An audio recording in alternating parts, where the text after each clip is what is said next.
pues, feminista a lo largo de los años, a lo largo de las décadas, es la importancia de generar indicadores para, como diría nuestra querida maestra Celia Amorós, filósofa española, feminista, por supuesto, el politizar el conceptualizar es politizar y necesitamos dejar de lado esta condición anecdótica para pasar a elaborar la experiencia de las mujeres, y los indicadores pues nos sirven justo para demostrar que la experiencia de las mujeres parte de un fenómeno estructural.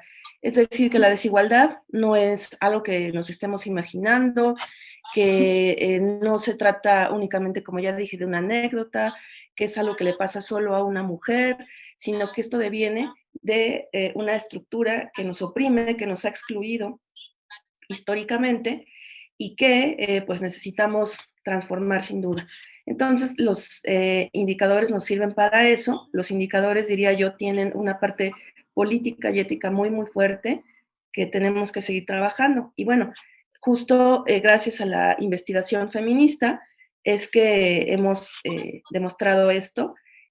Pienso también en los años recientes en los que se ha construido toda una metodología de indicadores con perspectiva feminista y que incluso hoy día los vemos reflejados en los indicadores que maneja el Estado.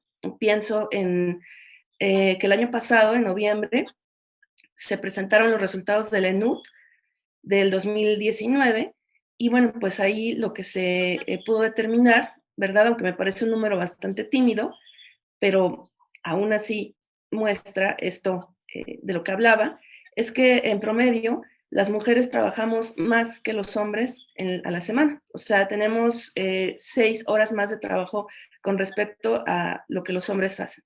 Y también cuando revisas de qué van los indicadores de la ENUD, te das cuenta que las mujeres pues cuidamos, limpiamos, cocinamos, sostenemos emocionalmente. Entonces, estamos viendo cómo esa experiencia muy, muy situada, que deviene, insisto, de una estructura de desigualdad, de estereotipos sexistas, tiene incluso implicaciones a nivel económico.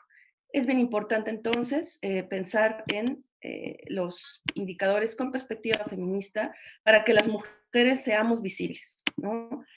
Y sobre todo, una vez que logramos tener visibilidad, pues poder atender estos fenómenos, ¿no? Eh, yo pensaría, ¿verdad? De acuerdo con esta reflexión previa que estoy compartiéndoles, que ciertamente uno de los elementos nodales de la desigualdad y de la opresión de las mujeres y las niñas es la división sexual del trabajo. Entonces, mientras no existan metodologías de corresponsabilidad en el hogar, las mujeres no vamos a tener tiempo para poder acceder al espacio público, ni tiempo para poder tener autonomía en nuestras vidas. Traslademos este escenario ahora al campo de la comunicación. Ahora, antes de elaborar un indicador, ¿no? Necesitamos hacer un diagnóstico o posteriormente los indicadores nos van a servir para elaborar diagnósticos. Yo, bueno, quiero primero que recordemos que la perspectiva de género es una herramienta desde el feminismo, así que no tengamos miedo de nombrarla desde ahí. Es una herramienta pues científica y política para visibilizar a las mujeres. Nuestra querida maestra Marcela Lagarde nos habla justo de que la perspectiva de género aspira a cambiar la cultura, la política, la sociedad, la historia con las mujeres, desde las mujeres. Además, la perspectiva de género, ¿verdad? Nos hace estudiar todos estos elementos como el género, es decir, cómo esa estructura de poder y de desigualdad aterriza en la experiencia de las mujeres y los hombres, en las relaciones sociales, ¿no? También en la cultura, en lo simbólico. Entonces, aquí entrarían de lleno los medios de comunicación. Ahora también, pues la perspectiva de género puede analizar las relaciones tanto intergenéricas como intragenéricas. Hay que recordar que la línea de investigación, comunicación y género, pues ha tenido algunos temas que han sido preponderantes también a lo largo de los años. Y que en función de estos es que se han ido construyendo indicadores. Primero, la representación de las mujeres en los contenidos mediáticos, ya sean visuales, auditivos, audiovisuales. Y bueno, pues ahora también el mundo de lo digital nos ha puesto en un nuevo escenario mediático. Después, la interacción de las audiencias femeninas con los contenidos mediáticos, es decir, cómo están significando las mujeres los contenidos que están observando en los medios de comunicación y cómo está impactando esto en la construcción de su propia subjetividad. Después, la participación de las mujeres en las estructuras de los medios de comunicación, ¿no? O sea, estamos hablando de la participación de las mujeres como productoras, como creadoras, como trabajadoras. Es importante entender dónde están las mujeres dentro de la estructura de los medios de comunicación. Posteriormente, vemos la participación de las mujeres en la sociedad de la información como un punto bien importante. O sea, ¿qué implica Internet para el movimiento feminista? Yo aquí sí quisiera hacer como una anotación, porque pareciera que la agenda de comunicación y feminismo ha vertido su atención en este elemento, en este punto. Internet es muy importante, pero no es lo único que tendríamos que estudiar, o tendríamos que estudiarlo como una extensión de la materialidad. Y bueno, pues también uno de los elementos que se han estudiado y que se han construido indicadores tiene que ver con las movilizaciones al interior de los medios de comunicación, pues para democratizar justo a los medios de comunicación, ¿no? A ver, ¿por qué decimos que la desigualdad prevalece en cuanto al campo de los medios de comunicación? Bueno, pues porque hay una subrepresentación de las mujeres y las niñas, ¿no? A pesar de que somos la mitad de la humanidad, se siguen difundiendo estereotipos sexistas, ¿no? En donde hay una tajante separación entre los hombres y las mujeres, pero además que sigue obedeciendo esa representación a la normatividad de género. Después se banaliza la violencia contra las mujeres y las niñas, persiste la representación de la división sexual del trabajo, o sea, no se muestran alternativas frente a esto que muy importante que yo mencionaba al inicio. Y además, bueno, hay impedimentos para que las mujeres ejerzan su derecho a comunicar. Con respecto a estos temas, que son importantísimos para la agenda, yo he pensado como en algunas preguntas clave, ¿no? Por ejemplo, para crear un diagnóstico con respecto a la representación de las mujeres, algunas preguntas básicas tendrían que ser, ¿las mujeres y las niñas están presentes en el discurso de los medios? Y si estamos presentes, ¿cómo estamos presentes? ¿Sí? No es suficiente con estar presentes, hay que cuestionarnos cómo se está hablando de las mujeres y de las niñas. Después, con respecto a la interacción de las audiencias, vamos a pensar en cuál es el impacto del discurso de los medios de comunicación en las personas, en una comunidad incluso. O también pensemos en el impacto que tiene ciertos discursos en la subjetividad, como también ya lo habían mencionado, pero también en la valoración de un fenómeno. Pienso que esto es un tema muy, muy importante de cara a toda esta polarización que se ha generado durante las manifestaciones del movimiento feminista, por ejemplo, o en la coyuntura de la despenalización del aborto. Bueno, en cuanto a la participación de las mujeres en los medios de comunicación, tendríamos que preguntarnos, por ejemplo, mínimamente, qué trabajos y actividades desempeñan las mujeres en los medios y si las mujeres están tomando decisiones en los medios de comunicación. En cuanto a la participación de las mujeres en las sociedades de la información, bueno, preguntarnos mínimamente si las mujeres y las niñas tienen acceso a la tecnología, cómo se están apropiando de la tecnología y qué nuevas, entre comillas, violencias están viviendo, ¿sí? Y en cuanto a las movilizaciones, pienso que tendríamos que recuperar cómo nos estamos organizando. Creo que es bien importante recuperar las metodologías para poder aprender de ellas y en todo caso poder recuperarlas. Y además, pues, ¿cuáles otros temas, no? Se nos están, pues, ocurriendo o cuáles son estos temas que consideramos importantes. Bueno, algunas propuestas de indicadores de diagnósticos que tenemos es el Global Monitoring Project, que comenzó a hacerse desde 1995 a partir de la publicación del capítulo, bueno, de la plataforma Acción de Beijing, concretamente el capítulo J. Ahorita, bueno, se están lanzando previos del monitoreo que se hizo en el 2020 y en el cual pues varios voluntarios participamos. Después, ahora hablaré de cada uno de estos. Existe un manual para el desarrollo de indicadores de evaluación con perspectiva de género, que este lo publicó el INMujeres, y aunque no estamos hablando de una metodología propia para medios de comunicación, a mí me parece que es importante también recuperar algunos de los indicadores que están presentes acá.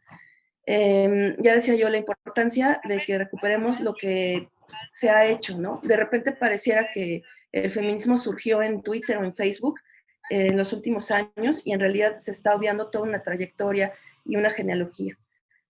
También está este monitoreo o esta metodología sobre la representación de género en los informativos de radio y televisión, los indicadores de desarrollo mediático y los indicadores de género para medios de comunicación de la UNESCO. También por ahí el sistema de la BBC en Londres pues generó una metodología para medir la división en cuanto al pago, o sea, la brecha salarial al interior de su estructura. Y también me gustaría hablar del caso del micrositio Somos Audiencias del Instituto Federal de Telecomunicaciones.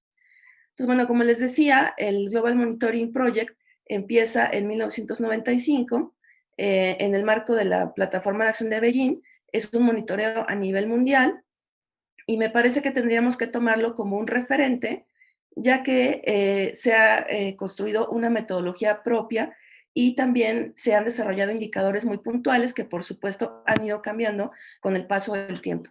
Como ya les decía yo, y como es obvio, pues Internet modificó el escenario mediático. Nada más para poner como en contexto, el Global Monitoring Project en 1995 reveló que las mujeres solo aparecíamos en el 19% de las noticias. En contraste, 10 años después, perdón, 20 años después, en 2015, este número subió solo al 24%. O sea, no exageramos cuando afirmamos que el capítulo J es de los que menos avances presenta. Por cierto, pueden revisar la metodología del monitoreo en una página que se llama Who Makes the News, aquí como lo dice, y creo que vale mucho la pena que revisemos. Después está este manual que les decía que lo publicó el INMujeres. No es un manual, insisto, para medios de comunicación, pero sí me parece que es un ejemplo de cómo se armoniza todo un glosario de conceptos, de categorías, para entender cómo se pueden combinar y hacer importantes diagnósticos. Por ejemplo, se me ocurre, no podemos pensar en brecha salarial, por ejemplo, sin pensar en el indicador violencia económica. No podemos pensar en la división sexual del trabajo sin pensar en estereotipos sexistas, ¿no? Y así podemos ir combinando una serie de elementos. Entonces, este manual me parece que es una herramienta bastante útil, ¿no? Bueno, este diagnóstico sobre la representación de la violencia en la televisión pública estatal lo generó Pilar López Díez, la doctora Pilar López Díez, que es un referente muy importante. Yo diría que es una de las madres simbólicas del análisis de la violencia en los medios de comunicación. Bueno, aprovecharé para hacer el comercial porque la vamos a tener en el segundo encuentro feminista sobre comunicación. Va a ser una de nuestras conferencistas y vale mucho la pena escucharla, ¿no? Es, como decía yo, una investigadora pionera y además nos ayuda a entender el impacto de la representación de la violencia contra las mujeres y las niñas. Esto viene después de un caso que en España se conoció como el caso Ana Orantes, por ahí de 1997, y que, bueno, se trató de un feminicidio de Ana Orantes.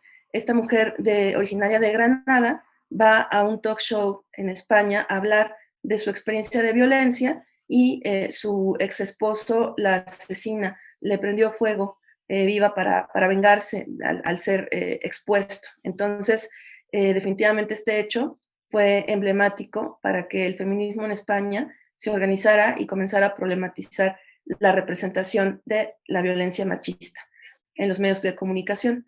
Entonces, bueno, aprovecho para decir que, como bien lo decía la doctora Laila Sánchez Curi, hay indicadores de tipo cualitativo y de tipo cuantitativo. Entonces, también es parte de las decisiones que tenemos que ir tomando como investigadoras y entender la importancia de visibilizar una cosa u otra. Pero para eso necesitamos estudiar teoría feminista. Luego están los indicadores de desarrollo mediático de la UNESCO y que incorpora elementos bien importantes a la discusión como la regulación con respecto a la libertad de expresión. O sea, pienso cómo últimamente ha sido muy importante la discusión sobre la censura en Internet. ¿Quién tiene que ser el agente regulador? No el agente que censure, sino el agente que regule los contenidos en Internet. Pensar en la igualdad de condiciones económicas, eso es muy importante.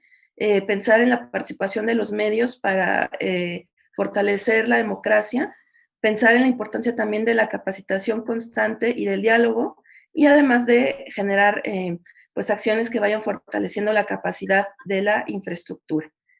Esto no tiene perspectiva de género, pero, insisto, nosotras podemos incorporar estas preguntas clave, ¿no? O sea, por ejemplo, en cuanto a la capacidad infraestructural de los medios de comunicación, pues ahí tendríamos que preguntarnos justo cómo ha sido el proceso de apropiación tecnológica de las mujeres, ¿no? Y las niñas. O sea, porque si existe cierta infraestructura y la usan los medios de comunicación, esta infraestructura está siendo operada por las mujeres, por las niñas. Insisto, la idea de transversalizar la perspectiva de género. Estos que sí son concretamente indicadores de género y que se publicaron en el 2014, tienen dos tipos son dos categorías de indicadores, ¿no? Están los primeros que tienen que ver con las acciones que fomentan la igualdad de género dentro de las organizaciones y que se preguntan, pues eso, si las mujeres están tomando decisiones, si hay condiciones de trabajo idóneas para que las mujeres tengan autonomía, qué pasa en cuanto a, por ejemplo, las uniones, asociaciones, los sindicatos, ¿no? ¿Cómo están ahí las condiciones de las mujeres? También si las organizaciones de los medios de comunicación están promoviendo códigos de ética y políticas editoriales a favor de la igualdad de género. Aquí vale la pena recordar que los medios de comunicación públicos en nuestro país están obligados a incorporar por lo menos los protocolos de atención y sanción en casos de acoso y hostigamiento sexual. Eso ya es responsabilidad de todas las instancias públicas y también incorporar el lenguaje no sexista, ¿no? Eso también fue una determinación publicada en el Diario Oficial de la Federación y bueno, pues también se debe hacer un balance en cuanto a la educación y la capacitación. La segunda categoría de indicadores de esta propuesta tiene que ver con la representación del género en el contenido. A mí no me gusta mucho que género por aquí, género por allá, como diría nuestra querida maestra Lidia Falcón, mucho género por aquí, pero finalmente a quien le dan las bofetadas es a las mujeres, ¿no?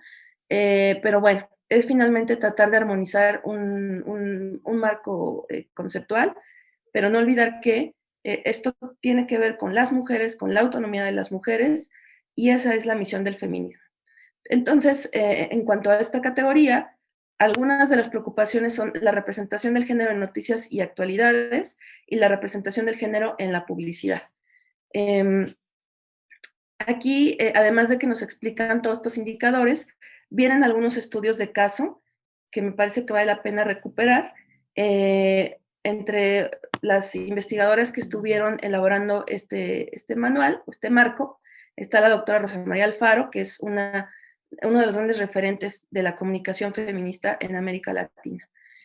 Creo que es importante que pensemos en que no nada más el impacto o la transformación de los medios tiene que ser solo afuera, solo en contenidos, sino que también debe de haber una estructura pues equitativa y justa para las mujeres.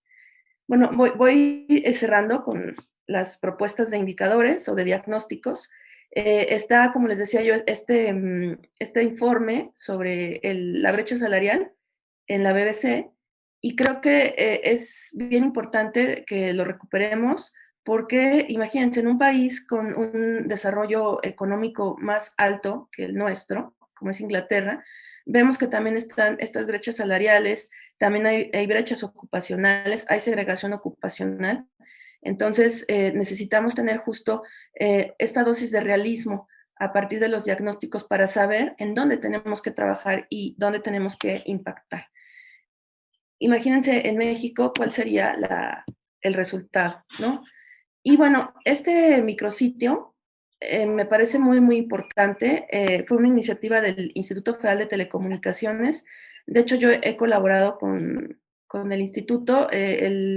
Hice un diagnóstico sobre la publicidad en México y bueno, pues puedo decirles que estamos frente a una narrativa publicitaria sexista, clasista y racista. No estoy diciendo nada nuevo o nada que sorprenda, pero creo que sí nos sirve como un elemento de contrastación para darnos cuenta de que no ha cambiado este discurso.